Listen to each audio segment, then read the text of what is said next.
ठीक है, चलो आ जाओ।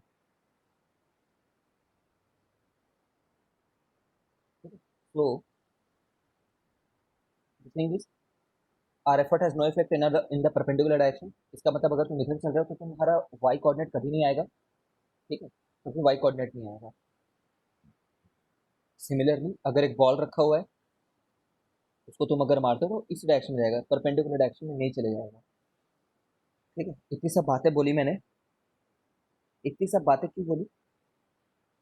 ताकि तुम इस बात को समझो। तुम इस बात को समझो कि अगर तुम एक ब्लॉक को ले करके इधर की तरफ जा रहे हो और यहाँ तक पहुंच चुके हो, ठीक है, अब तुम ये बताओ कि पूरे टाइम ग्रेविटी क्या कर रही थी?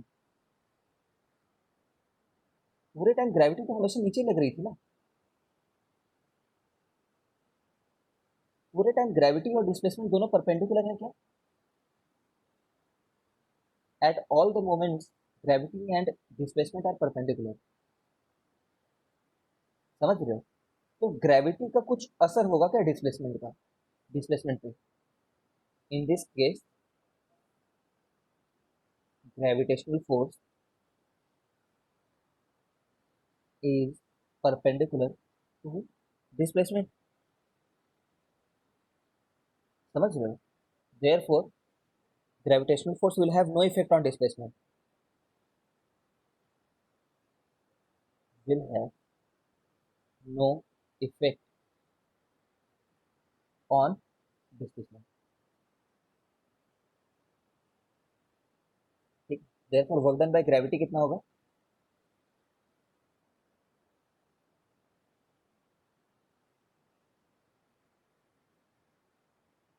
समझ गए हो क्या? ग्रेविटी जिधर एफर्ट लगा रही है वो परपेंडिकुलर है डिस्प्लेसमेंट के, तो ग्रेविटी के एफर्ट का ग्रेविटी के परपेंडिकुलर डायरेक्शन में कोई असर नहीं है। इसलिए यहाँ पे ग्रेविटी बोलेगा कि मेरे चलते नहीं हुआ ये डिस्प्लेसमेंट। ग्रेविटी ये बोलेगा कि मेरे चलते नहीं हुआ ये। ठीक है, तो वर्क डन भाई दिस इज जीरो।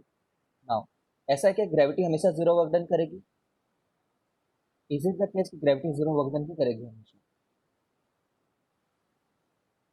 एक बॉल को गिरा दो ऊपर से यहाँ तक, ठीक है, बॉल जब ऊपर से नीचे तक आती है, इस केस में वर्क डन बाय ग्रेविटी कितना रहता है?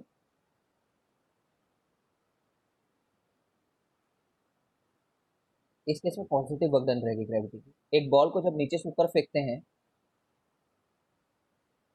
और बॉल जब ऊपर पहुंच जाती है, इस केस में वर्क डन बाय ग्रेविटी कितना रहता है? नेगेटिव रहता है। समझ रहे हो? ठीक समय करेक्ट वैल्यू भी बता रहे थे, सही है। ठीक है, अब मान लो अगर ये एच हाइट से गिरा है, एच हाइट से, ठीक है, तो वर्क डन क्या होता है एक्चुअली में? वर्क डन का फोर्स इंटू डिस्प्लेसमेंट।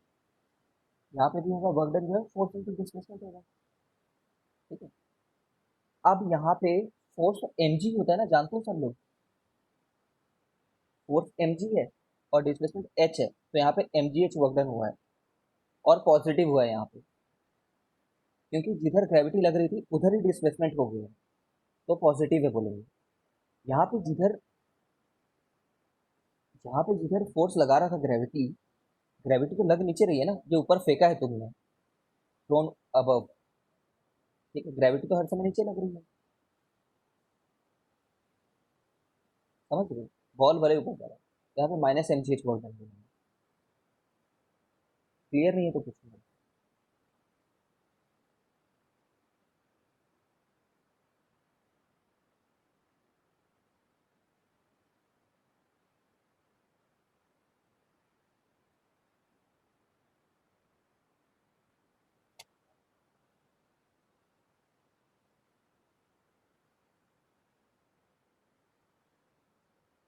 ठीक है, ओके चलो फिर। आस्था एंड छाया विन्यास।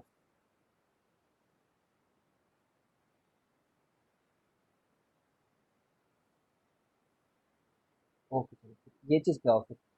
देखो, वर्क डन में दो बातों का ध्यान रखना।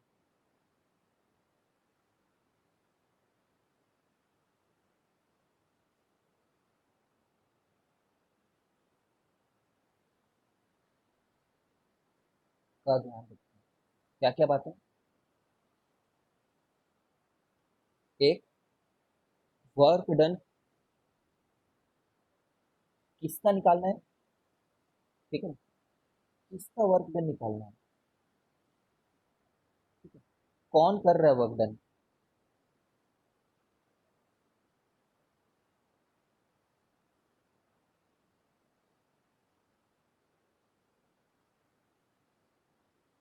ठीक है। दूसरा, किस पे निकालना है,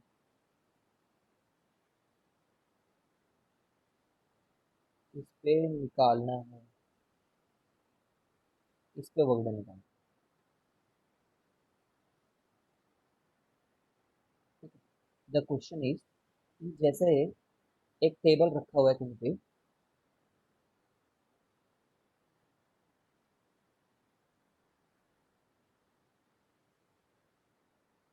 एक टेबल रखा हुआ है ग्राउंड पे मान लो, ठीक है, उस टेबल के ऊपर में बुक रखी हुई है, बॉल, बॉल नहीं, बॉल ऐसे शेप का नहीं होता, ठीक है। अब मैं क्या किया, इसको उठा करके ना यहाँ पे ले गया, ठीक है, एक ब्लॉक था, उस ब्लॉक को उठाए और ऊपर लेकर के चले गए,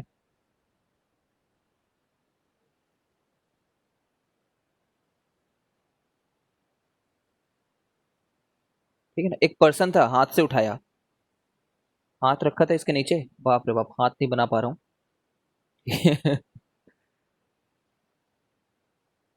आई डोंट नो हाथ कैसे बनाते हैं ऐसे सिचुएशन में।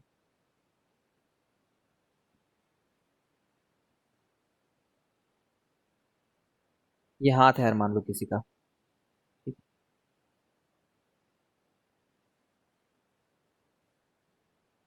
ह्यूमन हैंड, ठीक है। अब मैं अगर बोलूं कि find work done, find work done का साइन क्या होगा करके, मतलब पॉजिटिव है, नेगेटिव है, जीरो है, ऐसे करके, ठीक है। फाइंड वर्क डन साइन, तो ये बिल्कुल गलत क्वेश्चन है, ये रॉन्ग क्वेश्चन,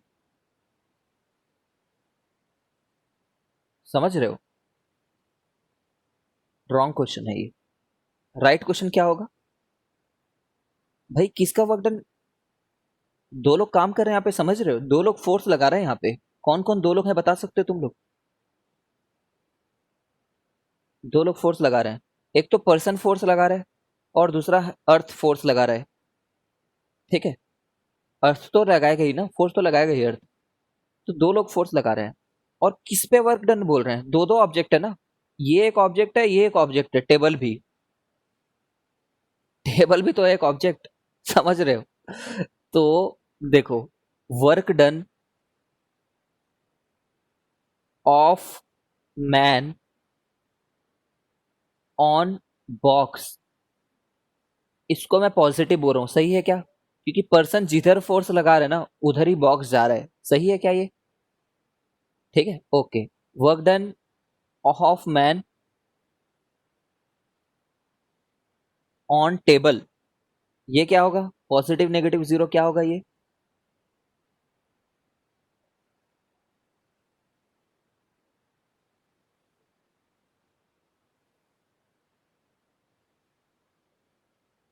सभी लोग बताओ अभी।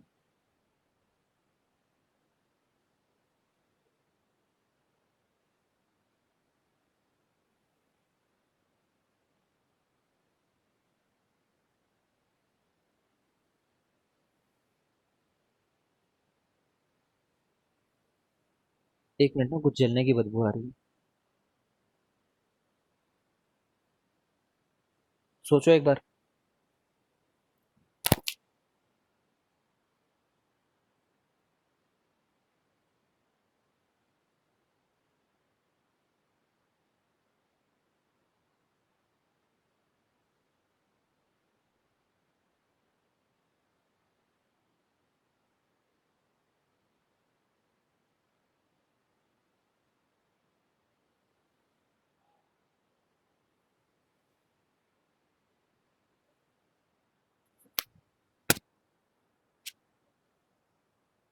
पूछो ना, किसी को डाउट हो तो।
ठीक है।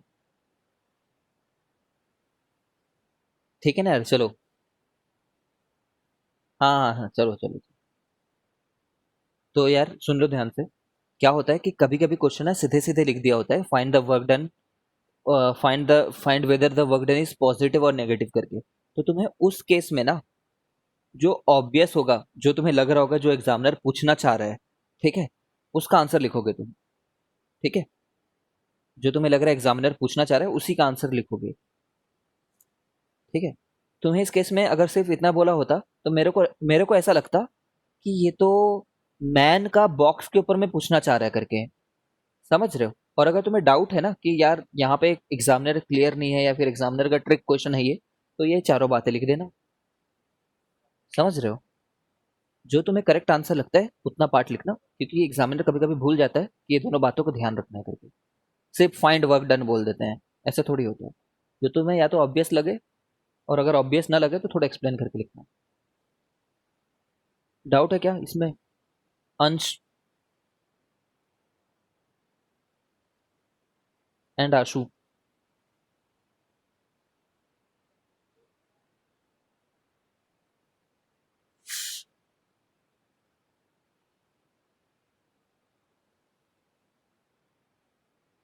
ठीक है, फिर क्वेश्चन करते हैं एक दो। देखो, कार है एक। ठीक है, वो car u equal to zero से लेकर के,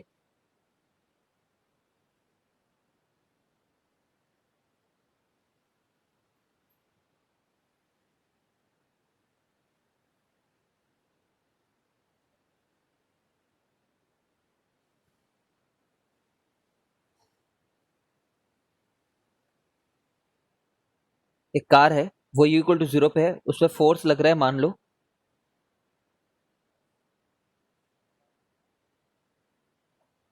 कार जो है ना मान लो सिर्फ 20 kg की है, और उसमें 100 न्यूटन फोर्स लग रहा है। ठीक है, 5 सेकंड के लिए। ठीक है, 5 सेकंड में यहां से यहां चले गए। Find work done by force.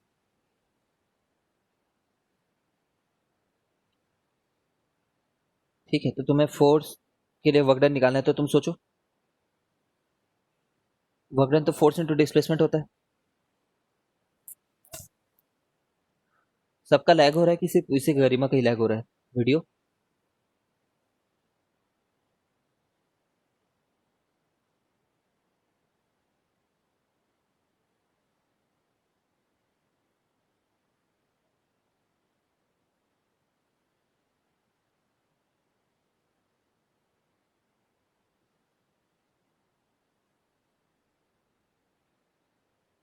अब देखो, अब आ रहा होगा।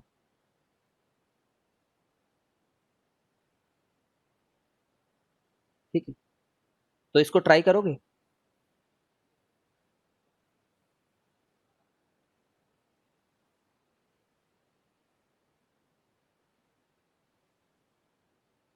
कोशिश करो तो।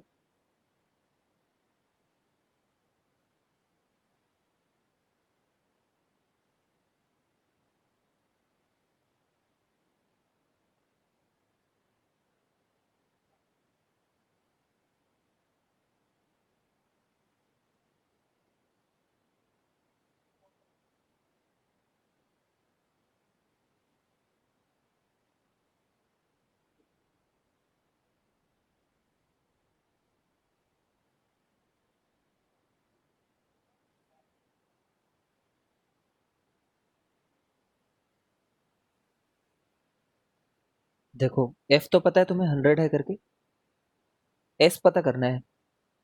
एस को मैं UT plus half t square लिख सकता हूँ क्या? यू तो जीरो है। ए कितना है? एक्सेलरेशन। एक्सेलरेशन तो फोर्स अपॉन मास से निकाल सकते हैं ना, जो कितना है?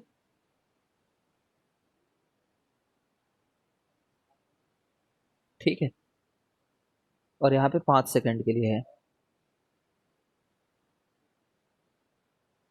तो कितना हो गया ये? 5 5 जो 25, 5 जो 125 अपॉन 2, ये एस हो गया। तो वर्क डन कितना हो गया?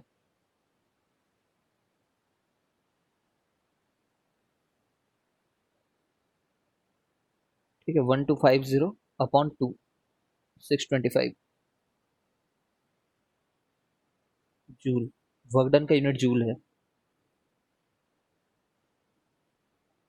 कुल मिलाकर के एस कैलकुलेट करना था, मान रहा हूँ कि थोड़ा कॉम्प्लिकेटेड हो गया क्वेश्चन तुम्हारे लिए, लेकिन बस एग्जांपल के तौर पे देखो।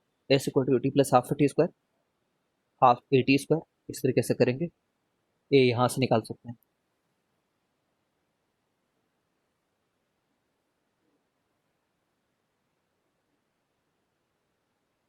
ठीक है, मेरे हिसाब से समझ गए होगे। नहीं समझे तो पूछो।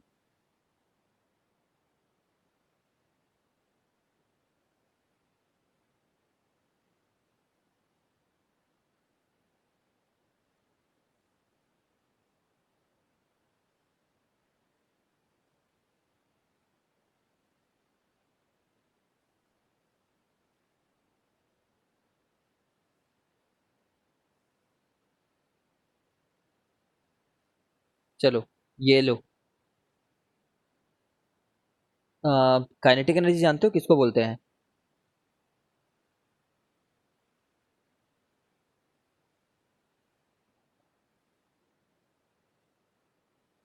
हाँ आदित्य देखो, हमें क्या निकालना था? हमें ना, ये क्वेश्चन था यहाँ तक, वर्क डन निकालना था हमें।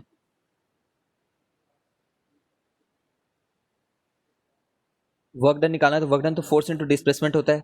अब मैं सोचूंगा कि मेरे को फोर्स भी चाहिए, मेरे को डिस्प्लेसमेंट भी चाहिए। तो क्या मेरे को फोर्स दिया हुआ है? हाँ मेरे को फोर्स दिया हुआ है, तो फोर्स लिख दिया मैंने।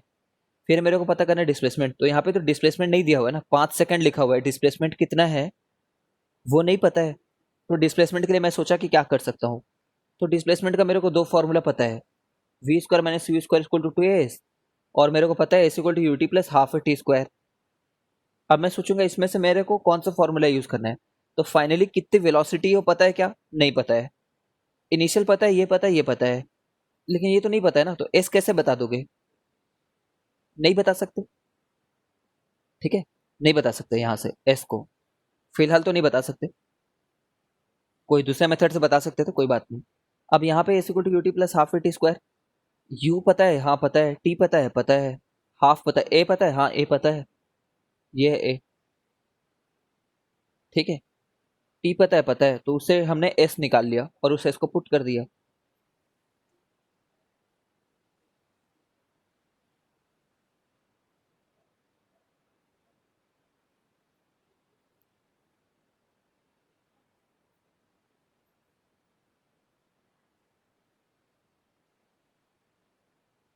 समझ गया क्या? ठीक है। काइनेटिक एनर्जी किसको बोलते हैं? जो एनर्जी हमारी वेलोसिटी के चलते आती है ना। Kinetic energy is energy due to motion, जानते हो ना।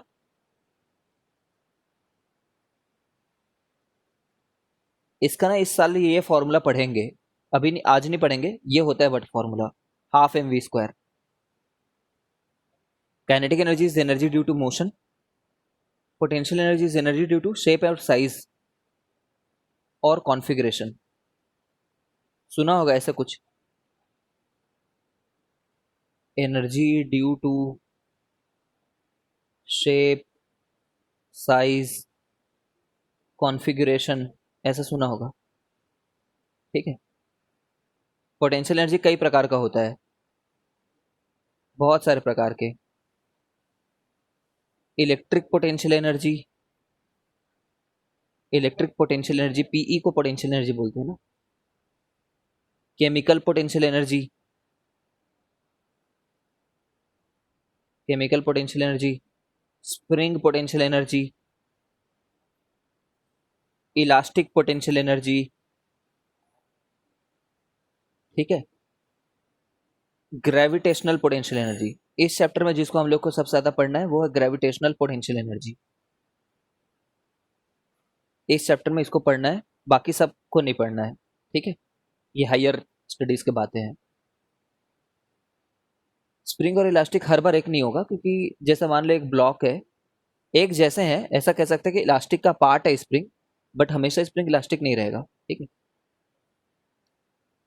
इलास्टिक का डायग्राम बड़ा बनाओ, स्प्रिंग का डायग्राम छोटा, वेन डायग्राम से अगर बोलेगा तो। जैसे कि मान ले एक रॉड ले ले, कोई भी रॉड, जैसे तेरा पेन है, पेन को पकड़ करके खींच भी रहा होगा ना, तभी भी पेन के पास में एक इलास्टिक एनर्जी आ गई होगी, समझ रहे क्या। बट पेन स्प्रिंग तो नहीं है।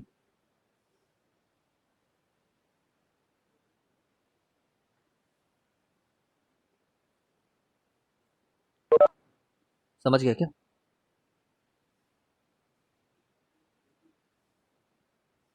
ठीक है, एक हिसाब से देखेगा, चलो खैर बहुत हुआ। तो तुम्हें ना होमवर्क ये है तुम्हारे लिए कल के लिए,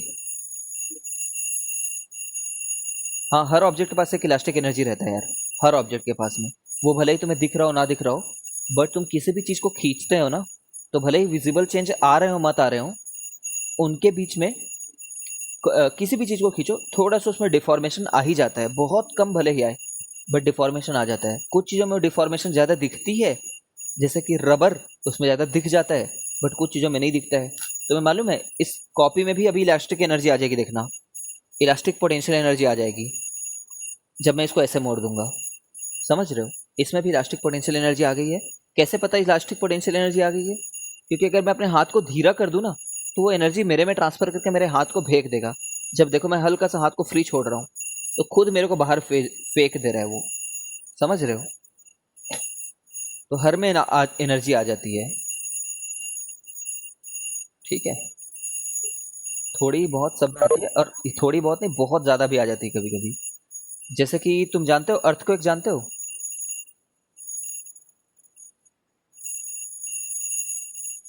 इलास्टिक पोटेंशियल एनर्जी के चलते आती है अर्थक्वेक, है ना, इलास्टिक पोटेंशियल एनर्जी के चलते आती है। क्या होता है, एक टेक्टोनिक प्लेट रहता है और एक दूसरी टेक्टोनिक प्लेट रहती है मान लो, तो टेक्टोनिक प्लेट जो हैं वो आपस में एक दूसरे की तरफ जब जाते हैं तो चिपक जाते हैं, और पुश करते रहते हैं, और पुश करते रहते हैं, समझ रहे हो ना, एक दूसरे को पुश करते रहते हैं, और वो इलास्टिक एनर्जी बिल्डअप होते रहती है, बिल्डअप, ठीक है। ऐसा नहीं कि बहुत कंप्रेस हो गए एकदम, वैसा नहीं, लेकिन कुछ अमाउंट में तो हो ही रहे ना। और जब एक ऐसा समय आता है कि ये लोग कंप्रेस हो रहे थे, कुछ जगह पे कंटैक्ट है, पूरा हर समय तो कंटैक्ट नहीं है, तो कुछ जगह कंटैक्ट वाले जो जगह हैं, सोचो, फील करो इस बात को, मैं दोनों को कर रहा हूँ और एकदम से ऐसे छूट गया, मान लो इनकी एनर्जी जो है सडनली ऐसे हो गई, तो ये जो सडन ये जो चेंज आ रहा है ना हमारे इलास्टिक एनर्जी में, वो रिलीज होता है ट्रेमर के फॉर्म में, ट्रेमर, शिवरिंग, समझ रहे हो, तो वैसी चीजें हैं, ठीक है। इलास्टिक पोटेंशियल एनर्जी रिलीज होती है यार, ये होमवर्क है करना, ठीक है, जल्दी जल्दी लिख लो, स्क्रीनशॉट खींच लो, डिफाइन वर्क, ठीक है, लिख लेना, K P potential energy, kinetic energy, ठीक है, पॉजिटिव वर्क, नेगेटिव वर्क, है ना, zero work, when is work said to be done,